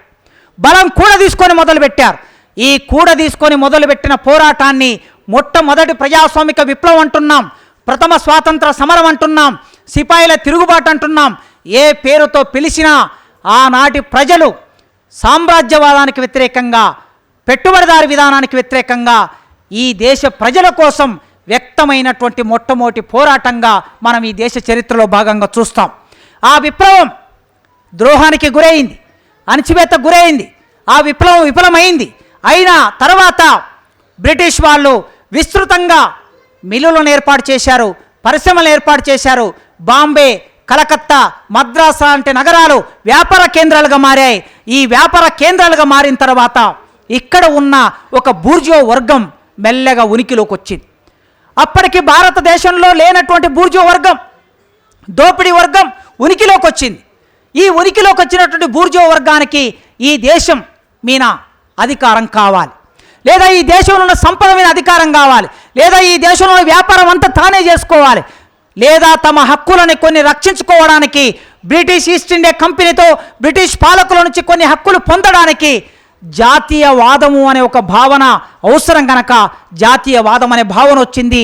ఈ జాతీయవాదములో, జాతీయ పునరుజ్జీవనంలో భాగంగా రాజా రామ్మోహన్ రాయ్, వివేకానందుడు, బాలగంగాధర్ తిలక్ ఇలాంటి ఎంతోమందిని మనం చూస్తాం. వాళ్ళు భారతదేశ గొప్పతనాన్ని చెప్పడానికి, వేద ధర్మాన్ని చెప్పడానికి, 1000 ఏళ్ల చరిత్రను చెప్పడానికి అనేక ప్రయత్నాలు చేశారు. ఆ ప్రయత్నంలో భాగంగా చరిత్ర రాశాడు. బ్రిటిషు వాళ్ళు పాఠ్య ప్రణాళికలో భారతదేశ చరిత్ర పెట్టకపోతే స్వదేశీ పాఠశాలలు పెట్టి ఆ స్వదేశీ పాఠశాలల్లో, స్వదేశీ కళాశాలల్లో ఈ దేశ చరిత్రను బోధించడం, ఈ దేశ సాహిత్యాన్ని బోధించడం, ఈ దేశ కళలని బోధించడం అనేది వాళ్ళందరూ ప్రారంభ దశలో చేశారు. మనందరికీ 1880ల నుంచి మొదలు పెడితే 1920, 30, 40ల వరకు మనం చూస్తాం. తెలుగు నేల మీద కూడా గుంటూరు, అటు నెల్లూరు, ఉభయ గోదావరి, రాజమండ్రి ప్రాంతంలో ఆనాడు ప్రారంభమైన పాఠశాలలు, కళాశాలలు ఇవాళ ఎంత పెద్ద పెద్ద కళాశాలలో ఉన్నాయో మన దృష్టికోణంలో ఉన్న విషయమే. అయితే ఈ సందర్భంలో బ్రిటిష్ వాళ్ళకి వ్యతిరేకంగా ఒక జాతీయోద్యమం మొదలైనప్పుడు, స్వాతంత్ర పోరాటం మొదలైనప్పుడు, ఈ స్వాతంత్ర పోరాటంలో భాగంగా కళలు, సాహిత్యం ఈ దేశ ప్రజలకి కమ్యూనికేట్ చేయవలసిన అవసరం ఏర్పడింది. ఏం కమ్యూనికేట్ చేయాలి? బ్రిటిష్ వారికి వ్యతిరేకమైన ఆలోచన విధానాన్ని ఈ ప్రజల్లో విస్తృతంగా ప్రచారంలోకి తీసుకెళ్ళాలి. సామ్రాజ్యవాదానికి వ్యతిరేకమైన ఆలోచనని ఈ ప్రజల్లో ప్రచారం చేయాలి. ఆ ప్రచారం చేయడానికి ఒకరు పద్యం రాశారు, ఒకరు పద్య నాటకం రాశారు, ఒకరు వచన నాటకం రాశారు, ఒకరు గేయ కవిత రాశారు, ఒకరు వచన కవిత రాశారు, ఒకరు పాట రాశారు. ఈ భిన్నమైన రూపాలన్నీ కూడా సాహిత్యంలోకి వచ్చి ఎవరి కోసం మనం కమ్యూనికేట్ చేస్తున్నామనే దాన్ని బట్టి మన సాహిత్య రూపం, మన కళారూపం నిర్మాణం అవుతూ ఉంటుంది. ఏ కళారూపం అయినా సరే ఆ కళారూపానికి అంతిమ ప్రయోజనం ఏమిటి అంటే సమాజమే అంతిమ ప్రయోజనం, సమాజం మార్పే అంతిమ ప్రయోజనం అని ఆలోచించినప్పుడు ఆనాడు దేశ ప్రజల్ని స్వాతంత్ర ఉద్యమంలో భాగం చేయాలనుకుంటే ఆ భాగం చేయడానికి కావలసిన కళారూపాలని, సాహిత్య రూపాలని మన కవులు, కళాకారులు రూపొందించుకున్నారు. సరిగ్గా ఆ సమయంలో ఇక్కడ తెలంగాణ రైతాంగ సాయుధ పోరాటం నడుస్తున్నది. నైజాంకు వ్యతిరేకంగా, భూస్వామ్యానికి వ్యతిరేకంగా పోరాటం నడుస్తున్నది. అయితే ఇక్కడి పోరాటం ప్రత్యేకమైనది. అక్కడ జాతీయోద్యమ పోరాటం ఇంకో రూపంలో ఉన్నది. తెలంగాణ రైతాంగ సాయుధ పోరాటం కళారూపాలు నాదర్ బుర్రకథ కుటుంబరావు గారు ఎక్కడో రాశారు, నేను చదివాను, సంస్కృతి వ్యాసంలో అనుకుంటా. ఆయన బాంబేలో ఉన్నప్పుడు మొట్టమొదటి అభ్యుదయ రచయితల సంఘం ఏర్పడినప్పుడు అభ్యుదయ రచయితల సంఘంలో చేరమని కుటుంబరావు గారిని అడిగారట. అడిగితే అసలుకు రచయిత, ఏ రచయిత అయినా సరే నేను అభ్యుదయ రచయితనని చెప్పుకోవాల్సిన అవసరం ఉందా అని ప్రశ్న వేశాడట ఆయన. అందుకే రచయితల సంఘంలో అభ్యుదయ రచయితల సంఘం అని ఉండటం ఆయనకు సరిగ్గా కనిపించలే, కనుక ఆయన అభ్యుదయ రచయితల సంఘంలో చేరలేదు. కానీ కొద్ది కాలానికి, ఆయన బాంబేలో ఉన్న రోజుల్లో కొద్ది కాలానికి అభ్యుదయ రచయితల సంఘం ప్రాక్టీస్ ఏదైతే ఉన్నదో, ప్రజా అనుకూలమైన ప్రాక్టీస్, ఆ ప్రజా అనుకూలమైన ప్రాక్టీస్ను చూశాక అప్పుడు కుటుంబరావు గారే స్వయంగా అభ్యుదయ రచయితల సంఘంలో నాకు సభ్యత్వం కావాలని అడిగాడట. తర్వాత రెండో ఆలోచన కూడా ఆయనే రాశాడు. ఈ నాజర్ బుర్రకథను తీసుకొచ్చాడు. ఒగ్గు కథ, బుర్రకథ ఇట్లాంటి కళారూపాలన్నీ కూడా వేరే సమాజం అంటే భావవాదాన్ని ప్రచారం చేయడానికి ఉన్నటువంటి కళారూపాలు కదా. ఈ కళారూపాలని మళ్ళీ మనం విప్లవకరమైనటువంటి కళారూపాలుగా మార్చొచ్చా అనే సందేహం ఉంటే అప్పుడు నాజర్ బుర్రకథ వచ్చిన తర్వాత రూపం పాత రూపమే, ఆ రూపంలో భూస్వామ్యం ఉండవచ్చు, ఆ రూపంలో ప్రాచీన సమాజానికి సంబంధించిన అవశేషాలు ఉండవచ్చు, కానీ ఆ రూపంలో ఇప్పుడు మనం ఏ సారం చెప్పుతున్నాం అనేది ప్రధాన అంశం అని ఆయనకు అర్థమైనప్పుడు నాజర్ తెలుగు నేల మీద ఒక అద్భుతమైన, అందరికీ హీరో వర్షిప్గా, అందరికీ ఒక గొప్ప నాయకుడిగా, కళాకారుడిగా ఆయన వ్యక్తమవుతున్న రోజుల్లో తన ముందు ఉన్న అభిప్రాయాలని కుటుంబరావు గారు మార్చుకున్నారు. ఒగ్గు కథ కానీ, నాజర్ బుర్రకథ కానీ, ఈ సమాజ అవసరాలు తీర్చడానికి మా భూమి నాటకం కానీ, ముందడుగు నాటకం కానీ, వరవిక్రయం లాంటి నాటకం పద్య నాటకం, కన్యాశుల్క నాటకం గద్య నాటకం. పద్య నాటకం దాని పరిమితి ఏమిటి? పండితులకు మాత్రమే అర్థమవుతుంది. గద్య నాటకం దాని పరిమితి ఏమిటి? ఆ నాటకాన్ని చూడగలిగిన ప్రేక్షకులు ఉన్న చోట అది సాధ్యమవుతుంది. కానీ తెలంగాణ లాంటి ప్రాంతం ఉన్న, తెలంగాణ ప్రాంతం, ఇక్కడి నిర్మాణం, ఇక్కడి కళారూపాలు, ఇక్కడి ప్రజల ఆలోచన విధానం భిన్నమైనటువంటి కనుక ఆ భిన్నమైన ప్రజా పోరాట రూపాలకు అనుగుణమైన సాహిత్యం కూడా అవసరమైంది. అలా అవసరమైనప్పుడు పాటలో మార్పు వచ్చింది. ప్రజలు పాడుకుంటున్న పాట, బండెనక బండి గట్టి 16 బండు గట్టి అనే పాట మీ అందరికీ తెలుసు. కానీ ఈ పాట మొదటి రూపం జానపదులు పాడుకున్న రూపమే. సూర్యాపేట ప్రాంతంలో ఉన్న ఒక జమీందార్, ఆ జమీందార్ జాగీర్దార్ ఆయన బండ్లు వెళ్తూ ఉంటే ఆయన మీద వాడుకున్నటువంటి పాటని, ఆ రూపాన్ని తీసి పక్కన పెట్టి అక్కడ నైజాం సర్కరోడా అనే రూపం పేరు పెట్టి ఆ పాట పాడుకుంటే తెలంగాణ నేల మీదంతా ప్రతి మనిషి నోటి ద్వారా ఆ పాట వ్యక్తమైంది. ఏ దొర కనిపించినా, ఎక్కడ నైజాం కనిపించినా, ఎక్కడ పోలీసులు కనిపించినా నైజాం సర్కరోడా నా జీల మించినోడా అనే ఆ భావన ప్రజల్లోకి విస్తృతంగా వెళ్ళిపోవడానికి ఇక్కడి కళారూపం అంటే ప్రజా కళారూపం ఒక సందర్భంలో అవసరం వచ్చింది. ఇక ఇట్లా మారుతూ సమాజంలో అనేక మార్పులకి గురైనటువంటి సమాజం భారతదేశంలో వర్గ పోరాటానికి సంబంధించిన ఆలోచనలు కూడా మెల్లగా సాహిత్యంలోకి వచ్చాయి. 1925లో కమ్యూనిస్టు పార్టీ ఏర్పడింది. గురజాడ అప్పారావు ఎప్పుడో అంతకు మునుపు చాలా రోజుల కిందట ప్రజాస్వామిక భావాలను సాహిత్యంలోకి ప్రవేశపెట్టాడు. భూస్వామ్య భావాలు, సంప్రదాయ భావాలు ఉన్న చోట గురజాడ అప్పారావు నూతన భావాన్ని ప్రవేశపెట్టాడు. ఆయనకు మార్క్సిజం తెలియదు, ఆయనకు మావో తెలియడు, ఆయనకు లెనిన్ తెలియడు, కానీ భార్యతో స్నేహితుల్లాగా ఉండటం మాత్రం తెలుసు. భార్యను స్నేహితురాలుగా భావించాలనే మాట తెలుసు. అందుకే భర్త దేవుడు కాదు, భర్త స్నేహితులు అనే భావన చెప్పగలిగాడు. ఈ దేశం అంటే, ఈ దేశాన్ని కీర్తించడానికి గుజరాత్, మరాఠ్, సింధు ఇవన్నీ చెప్పడం, హిమాలయ పర్వతాలు, గంగా నది, సింధు నది వీటి గురించి కీర్తిస్తూ పాడుతూ గొప్పగా భావుకతకి గురి కావటం అనేది ఎంత వాస్తవమో వాటన్నిటిని వ్యక్తం చేయగలిగిన రక్త మాంసాలతో నిండిన మనిషి కూడా అంతే వాస్తవము. మనిషి లేనప్పుడు ఈ ప్రకృతి గురించి నీవెంత చెప్పినా ఆ మనిషి కేంద్రంగా ప్రకృతి గురించి చెప్పాలని దేశం అంటే మట్టి కాదు, దేశం అంటే మనుషులు అనే భావాన్ని ఈ నేల మీద ప్రోధి చేశాడు. కన్యాశుల్క నాటకంలో నాయకుడు ఎవరు ఉండాలి, కావ్యానికి నాయకుడు ఎవరు ఉండాలి, నాటకానికి నాయకుడు ఎవరు ఉండాలి అన్నప్పుడు అప్పకవి చెప్పాడు కదా. అప్పకవి చాలా సందర్భాల్లో అంగిరీభవుని కావ్యంబు గ్రాహ్యంబు కాదు అన్నాడు. శూద్రుడు ఎవరైనా కావ్యం రాస్తే ఆ శూద్రుడి కావ్యాన్ని ముట్టుకోకూడదు, చదవకూడదు అన్నాడు. ఆయన చదవకూడదు అన్నాడు. ఎలా? కాకజంబు, కాకి వచ్చి మనం పాయసం తయారు చేసి పెట్టుకున్న తర్వాత ఆ పాయసాన్ని కాకి ముట్టుకుంటే ఆ పాయసాన్ని మనం తినం, పడేస్తాం. ఆ విధంగా అంగరీభవుని కావ్యంబు గ్రాహ్యంబు కాదు. శూద్రుడు రాసిన కావ్యం కూడా దాన్ని మనం చదవకూడదు అన్నాడు. రామరాజభూషణుడు ఉత్తమ కులజ్ఞుడే కావ్యనాయకుడు అని రాశాడు. అలాంటి సందర్భంలో గురజాడ అప్పారావు మధురవాణి అనే ఒక వేశ్యని తెలుగు నేల మీద ఆధునిక భారతదేశ చరిత్ర రాసేది స్త్రీ అని చెప్పి ఆ పాత్ర ద్వారా మొత్తం నాటకాన్ని మలుపు తిప్పి ఈ సమాజంలో పెద్ద మనుషులుగా, జమీందారులుగా, పురుషులుగా, బ్రాహ్మణులుగా చలామణి అవుతున్న వాళ్ళ జీవితాల్లో ఉన్న దుర్మార్గాన్ని బట్టబయలు చేసిన పాత్రని గురిజాడ అప్పారావు ప్రవేశపెట్టాడు. ఇది ఒక ప్రజాస్వామిక భావన. ఈ ప్రజాస్వామిక భావన నలుగురు కలిసి నవ్వే చోట. నేను చనిపోయాను, కానీ నలుగురు కలిసి మాట్లాడుకునేటప్పుడు, నవ్వుకునేటప్పుడు, సంభాషించుకునేటప్పుడు నా పేరు ఒక్కసారి మాట్లాడండి. ఇంతమంది ఇక్కడ కూర్చున్నాం. అక్కడ ఎందుకు పోరాటం నడుస్తున్నది? అక్కడ ఎందుకు అమరులు అవుతున్నారు? ఈ అమరులు అవుతున్న వాళ్ళు పోరాటం నడుస్తున్నప్పుడు నలుగురు కలిసి మీరు కూర్చున్నప్పుడు ఒక్కసారి ఈ అమరుడు ఎందుకు అమరయ్యాడు అని మాట్లాడుకోండి. ఇక్కడున్న వ్యక్తి ఎందుకు అమరుడయ్యాడు అని మాట్లాడుకోండి. ఈ భావన ఎప్పుడో 150 సంవత్సరాల కిందట గురిజాడ అప్పారావు ప్రవేశపెట్టాడు. ఆ ప్రవేశపెట్టిన భావాలు తెలుగు సమాజాన్ని, మిత్రులారా, భావాలు ఎప్పుడు కూడా ప్రమాదకరమైనవి అని పాలకవర్గం ఎందుకు భావిస్తుంది అంటే, అవి గురిజాడ అప్పారావు భావాలైనా లేదా అవి శ్రీశ్రీ భావాలైనా, ఎవరి భావాలైనా సమాజంలో రాబోయే ఆర్థిక రాజకీయ పోరాటానికి భావాలనేవి ఆలంబనగా పనిచేస్తాయి. అందుకే భావజాల రంగంలో పనిచేసే వాళ్ళని ప్రమాదకరంగా భావిస్తూ ఉంటారు పాలకవర్గాలు.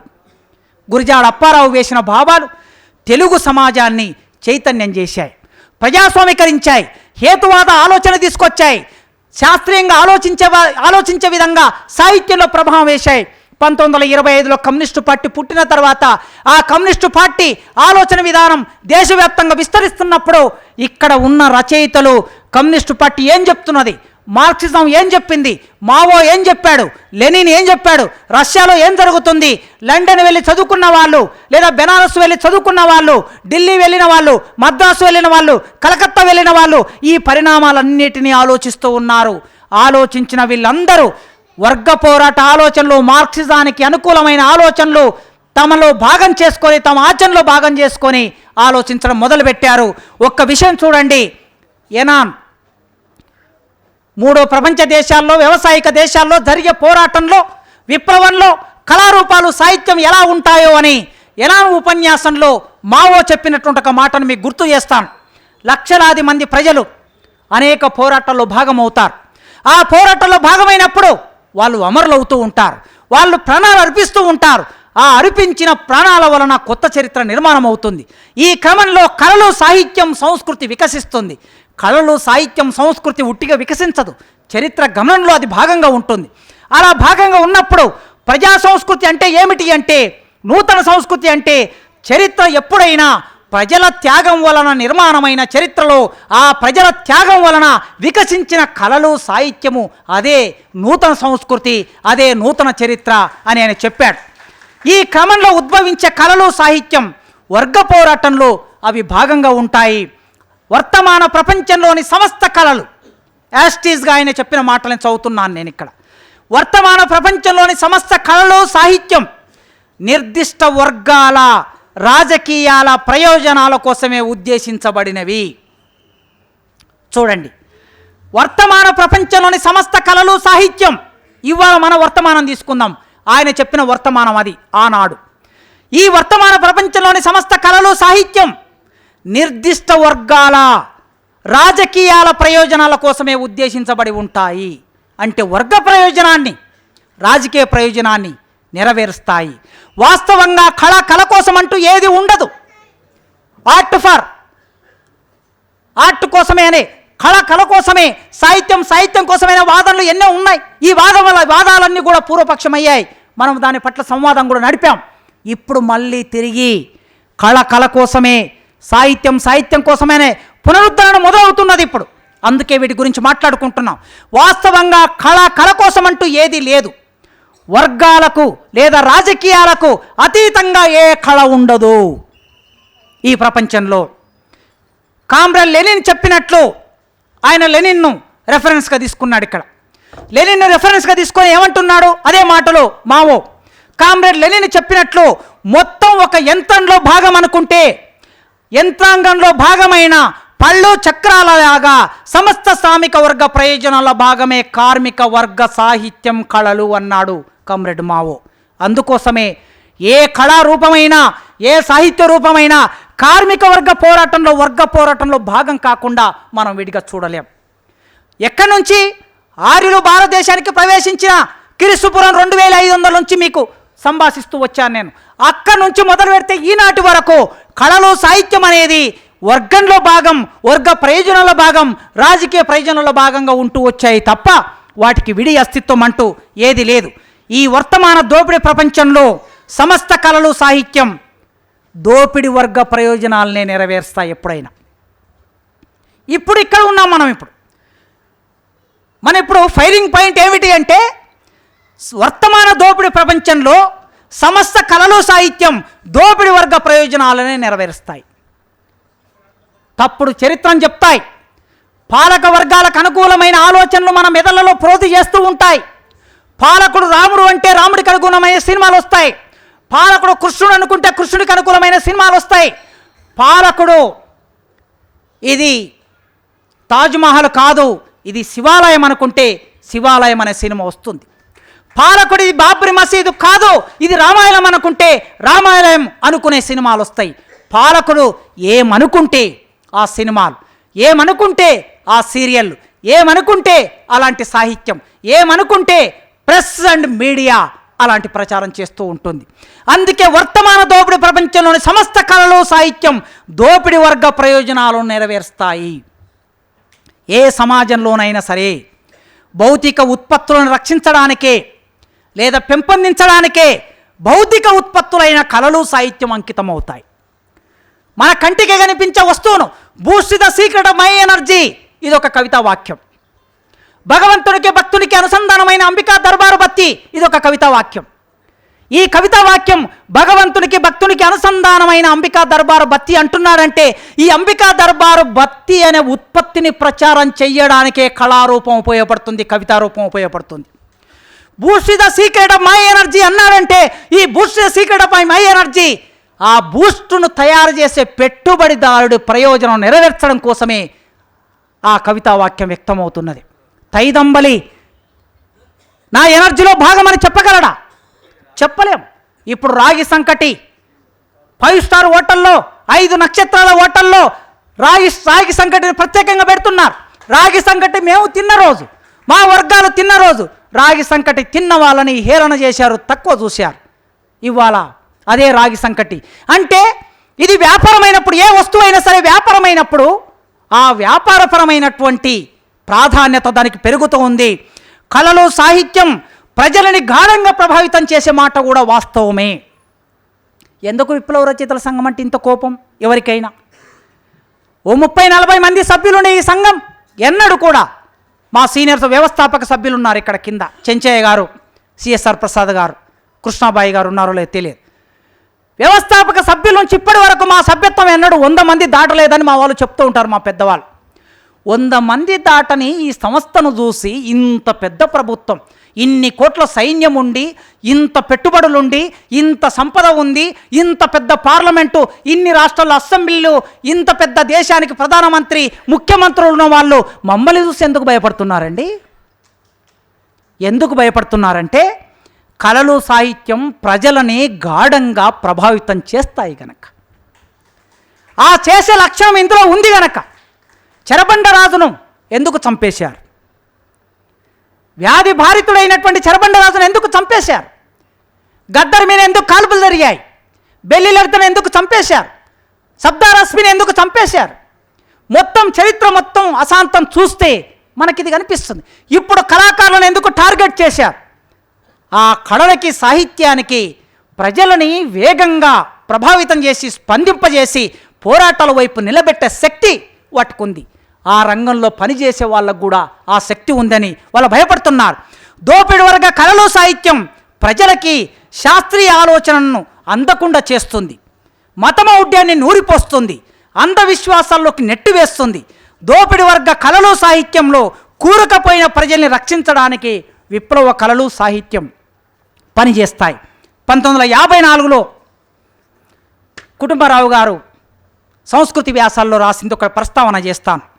మద్రాసుకు చైనా నుంచి కళాకారులు వచ్చారట. కళాకారులు చైనా నుంచి, ఆ కళాకారులు వచ్చినప్పుడు విలేకరులతో సంభాషణ జరుగుతూ ఉన్నదట. ఇలా సంభాషణ జరుగుతున్నప్పుడు ఒక విలేకరులు వేసి, ఈయన చైనా నుంచి వచ్చిన కళాకారుల నాయకుడు ప్రజా కళలు వర్ధిల్లాలి అన్నాడట. ప్రజా కళలు అంటే ఆ విలేకరు ప్రజా కళలు అంటే ఏమిటి అని ప్రశ్న వేశాడట. వేస్తే ఆ చైనా కళాకారుడు సమాధానం చూడండి ఎంత బాగా చెప్పాడు. ప్రజా కళలు అంటే, ప్రజలంటే నా ఉద్దేశంలో చైనాలో ఉండే 60 కోట్ల మంది అంటే ఆనాడు. ప్రజలంటే నా ఉద్దేశంలో చైనాలో ఉండే 60 కోట్ల మంది. వాళ్లకు తిండి, గుడ్డ, ఇల్లు, పని కావలసినట్టే కళలు కూడా కావాలి. వారి అవసరాలకి సృష్టి అయ్యే కళలను నేను ప్రజా కళలు అంటాను అని ఆ కళాకారుడు చెప్పాడట. ఈ కూడు, గుడ్డ, గూడు, ఈ 3 అవసరాలు తీరాలి. ప్రతి ఒక్కరికి తీరాలంటే ఏం జరగాలి? పోరాటం జరగాలి. ఆ పోరాటానికి కావలసిన కళారూపాలు ఏమిటి? ప్రజా కళారూపాలు. అలాంటి ప్రజా కళారూపాల గురించి ఆయన చెప్పాడు. సరైన కళలు ప్రజల్లో ప్రచారం అయినప్పుడే కళతో పరిచయం ఉన్నవాడికి లేనివాడికి ప్రవర్తనలో తేడా ఉంటుంది. నేను అడుగుతున్న దయచేసి ఈ కేంద్ర రాష్ట్ర ప్రభుత్వాలు, మీరు నిజమైన కళారూపాలని ఈ దేశానికి పరిచయం చేయండి, ప్రజలకు పరిచయం చేయండి, విద్యార్థులకు పరిచయం చేయండి. అప్పుడు ఏం జరుగుతుందంటే ప్రజల మధ్యన ఉన్మాదం ఉండదు, ప్రజల మధ్యన అసమానతలు ఉండవు, ప్రజల మధ్యన ఒకరంటే ఒకరి ద్వేష భావన ఉండదు. నిజమైన కళారూపం, నిజమైన సాహిత్యం చదివిన వాళ్ళ ఆలోచన, హృదయం పరిపక్వంగా ఉంటుంది. ఆ పరిపక్వంగా ఉండడమే కాదు, సంస్కారవంతంగా ఉంటుంది.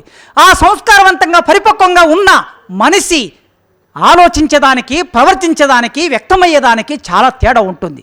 కనుక నిజమైన కళారూపాలని, ఒక మంచి భర్తగా ఉండాలంటే మంచి కళ తెలిసినవాడు, మంచి కళాత్మక అవగాహన ఉన్నవాళ్ళు ఒక మంచి భర్తగా ఉంటాడు. ఇది కుటుంబరావే రాశాడు. కళతో పరిచయం ఉన్నవాడు ఎక్కువగా యోగ్యమైన పౌరుడుగా ఉంటాడు.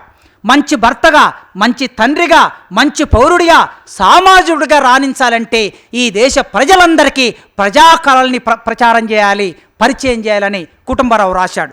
జీవితాన్ని సమగ్రంగా అర్థం చేసుకోవడానికి ఈ ప్రజా కళలు అవసరము అన్నాడు ఆయన. అందుకే 2 ప్రపంచ యుద్ధాల కాలంలో ఈ దేశంలో ప్రజా కళలు, ప్రజా సాహిత్యం, కమ్యూనిస్టు పార్టీ, తెలంగాణ రైతాంగ సాయుధ పోరాటం, ఈ క్రమం అంతా చూస్తాం. ప్రపంచం యుద్ధాల్లోకి వెళ్ళిపోయినప్పుడు ప్రజల్ని రక్షించడానికి, ప్రజల్ని కాపాడడానికి యుద్ధం నుంచి ఈ ప్రపంచాన్ని దూరంగా నిలబెట్టడం కోసం రష్యా విప్లవం, మొదటి ప్రపంచ యుద్ధంలో పరిపూర్తి అయిన రష్యా విప్లవం ఈ ప్రపంచానికి ఒక వాగ్దానం చేసింది, ఈ ప్రపంచానికి ఒక చైతన్యాన్ని ఇచ్చింది, ఈ ప్రపంచం కొత్తగా ఆలోచించేట్లు చేసింది. ప్రపంచం ఇలా ఉంటుందా? దోపిడీ లేని ప్రపంచం అని మార్క్స్ చెప్పాడు కదా. ఈ దోపిడీ లేని ప్రపంచం ఎలా ఉంటుందో ఎవరికి తెలియదు. అప్పటి వరకు ప్యారిస్ కమిన్ అతి కొద్ది రోజుల్లో, 60 రోజుల్లో, 70 రోజుల్లో అది ఉండింది. తర్వాత తీవ్రంగా దాన్ని అణిచివేశారు, చంపేశారు. కానీ రష్యాలో విప్లవం సక్సెస్ అయిన తర్వాత సామ్యవాదం అంటే ఇలా ఉంటుందా, సమానత్వం అంటే ఇలా ఉంటుందా, మనుషులందరూ కలిసి ఉండే వికసించే సమాజం ఇలా ఉంటుందా అనే ఆలోచన వాళ్ళలో కలిగినప్పుడు, ఆ ఆలోచన ప్రపంచమంతా అర్థమైనప్పుడు, ఆ ఆలోచన వైపు ప్రపంచమంతా ప్రయాణం చేసే ఒక క్రమం సాహిత్యంలో, కళారంగంలో ప్రారంభమైంది. ఆ ప్రారంభమైన తర్వాత మన సాహిత్యం, కళలు ఇంతవరకు అభ్యుదయ రచయితల సంఘం ప్రజా కళారూపాల్ని, సాహిత్యాన్ని సృష్టించి ప్రచారం చేసింది. మన సాహిత్యము, కళలు భారతదేశం ఎలా ఉంది అంటే భారతదేశంలో మౌలిక మార్పులు వస్తున్నాయి. మార్పు లేని భావాల మీద, పాత నమ్మకాల మీద, పూర్వ సామాజిక రాజకీయ వ్యవస్థల మీద జనం తిరగబడుతున్నారు.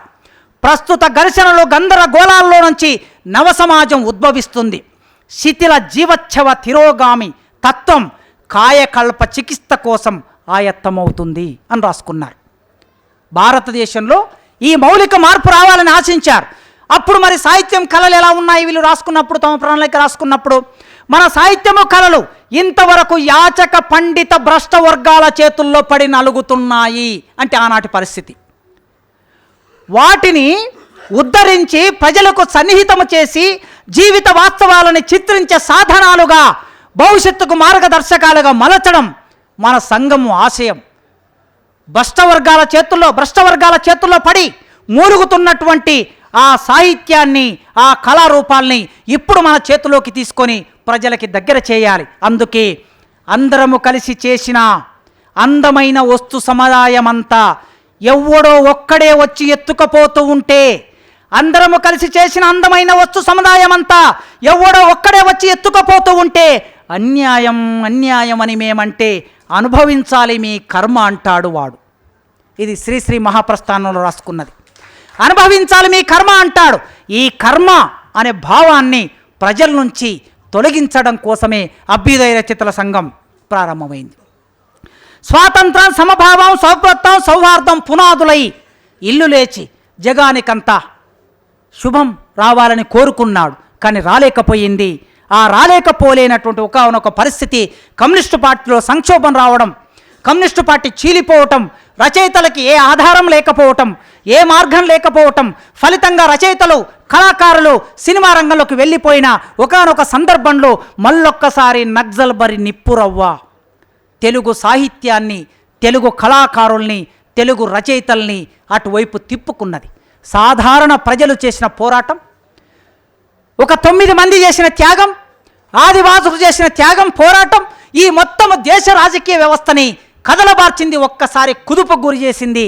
ఆ క్రమంలో ఆలోచించిన కళాకారులు, రచయితలు విప్లవ రచయితల సంఘంగా రూపొంది ఈ 50 సంవత్సరాలుగా 1970 జూలై 4వ తారీఖు అంటే 1970 జూలై 4వ తారీఖు అల్లూరి సీతారామరాజు పుట్టినరోజు.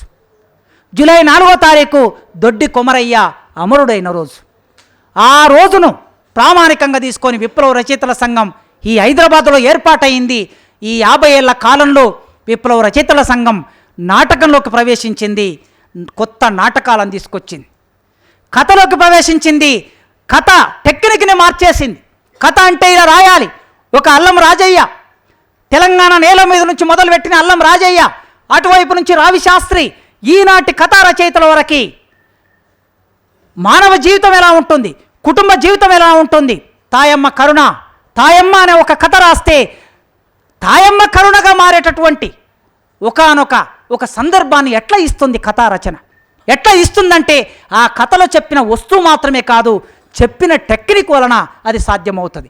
కనుక కథ అయినా, నాటకమైన, నవల అయినా, పాట అయినా, నిజానికి విప్లవ రచయితల సంఘం పాటలో చేసినన్ని ప్రయోగాలు, విప్లవ రచయితల సంఘం అంటే మా వ్యవస్థాపక సభ్యుడు చెరబండరాజు పాట గద్దరికైనా, గూడు అంజయ్యకైనా, గోరటి వెంకన్నకైనా, ఇప్పుడు పాటలు రాస్తున్న ఎవరికైనా సరే పాట ఇలా రాయాలి అని మా విప్లవ రచయితల సంఘానికి ఒక సైద్ధాంతిక ఆలోచన ఇచ్చిన శివసాగర్, మా విప్లవ రచయితల సంఘంలో భాగమైన చెరబండరాజు పాట ఎలా ఉండాలో, నర్రెంగ చెట్టు కింద నరుడో భాస్కరుడా, కన్నెర్ర చేస్తివయ్యో నరుడో భాస్కరుడా, కన్నెర్ర చేసి నీవు నరుడో భాస్కరుడా, కథనాన దూక్తివయ్యో నరుడో భాస్కరుడా, గొడ్డన్లు చేతబట్టి నరుడో భాస్కరుడా అని నరుడో భాస్కరుడు చాగంటి భాస్కర్రావు నర్రెంగ చెట్టును సాహిత్యంలోకి పట్టుకొచ్చిన చరిత్ర విప్లవ రచయితల సంఘానికి ఉన్నది. చెరబండరాజు ఈ నేల మీద నాగార్జున సాగర్ ప్రాజెక్టు కడితే ఆ ప్రాజెక్టు నిర్మాణం కింద రక్త మాంసాలు ఒడిసిన, రక్తపు ముద్దలైపోయిన వేలాది మంది ప్రజలు, వారికి ఆ కాలువల కింద సెంటు భూమి కూడా లేదు. ఆ ప్రజలు ప్రాజెక్టులు కట్టినాం, మానెత్తులు కంకరగా ప్రాజెక్టులు కట్టినాం, శ్రమ ఎవడిదిరో, శ్రీ ఎవడిదిరో. సంధ్యక్క ఉంది ఇక్కడనే, ఒక రూపకాన్ని మార్చి, దాన్ని ఒక రూపకంగా మార్చి కొండలు పగలేసినాం, బండలని పెండినాం, మానెత్తులు కంకరగా ప్రాజెక్టులను కట్టినాం, శ్రమ ఎవడిదిరో, సిరి ఎవడిదిరో. గేయ కవితని, వచన కవితని పాటలోకి తీసుకొచ్చి సాధికారికంగా పాటలో అనేక ప్రయోగాలు చేసి ఆ పాటని శిఖరాగ్ర స్థాయికి తీసుకెళ్లిన గద్దర్ మనందరికీ తెలుసు. కనుక సాహిత్య ప్రక్రియలంటే మునుపున్న సాహిత్య ప్రక్రియలు ఒక వర్గానికి అవసరం. కొత్త సాహిత్య ప్రక్రియలను తీసుకొచ్చి మునుపున్న సాహిత్య ప్రక్రియల్లో అనేక ప్రయోగాలు చేసి కళలని, ఒగ్గు కథ ఇప్పుడు మన ముందు అరుణోదయ కళాకారులు ఒగ్గు కథ ప్రదర్శించారు. ఆ ఒగ్గు కథ లాంటి కళారూపాలు ఎన్నో తెలుగు సమాజంలోకి వచ్చాయి. వీటన్నిటిలో కృషి చేసిన విరసం ఇవాళ తక్షణంగా కళా సాహిత్య రంగాల్లో ఈ వర్గ పోరాటాన్ని 55 ఏళ్ల కిందట ప్రారంభించింది, నడుపుతూ ఉన్నది. ఇంకా నడపవలసిన బాధ్యత ఎక్కువగా ఉన్నది. ఖచ్చితంగా ఈ సమాజం ఇచ్చిన సవాళ్ళని తీసుకుంటూనే, ఎదుర్కొంటూనే వర్గ పోరాటం, వర్గ పోరాటం అంటే ఏ రూపంలో ఉంటుంది? విప్లవ రచయితల సంఘం మా మేనిఫెస్టో రాసుకున్నట్లు కళా సాహిత్య రంగాల్లో మార్క్సిజాన్ని, లెనినిజాన్ని, మావోయిజాన్ని మేమక్కడ అప్లై చేస్తూ అనుభవిస్తూ ఈ సమాజం ప్రగతిదాయకంగా మారడానికి, అత్యాచారాలు లేని సమాజంగా మారడానికి, అవమానాలు లేని సమాజంగా మారడానికి, అంటరానితనం లేని సమాజంగా మారడానికి, దోపిడీ లేని సమాజంగా మారడానికి, అందరికీ చదువు, నాణ్యమైన చదువు అందే సమాజంగా మారడానికి, మనుషులందరూ సుఖప్రదంగా జీవించే సమాజంగా మారడానికి, అందరికీ చేతి నిండా పని రావడానికి, కావలసిన భావజాలాన్ని ప్రోధి చేయడానికి, ప్రజాస్వామిక విలువలు సమాజంలో ప్రోధి కావడానికి మా ప్రయత్నం ఎంతో కొంత ఈ 55 ఏళ్లలో చేశాం. ఇక పూర్వం కూడా చేస్తాం. ఈ అవకాశం ఇచ్చిన నాకు మీరందరూ విన్నందుకు రెడ్ సలు ఇస్తూ ముగిస్తున్నాను.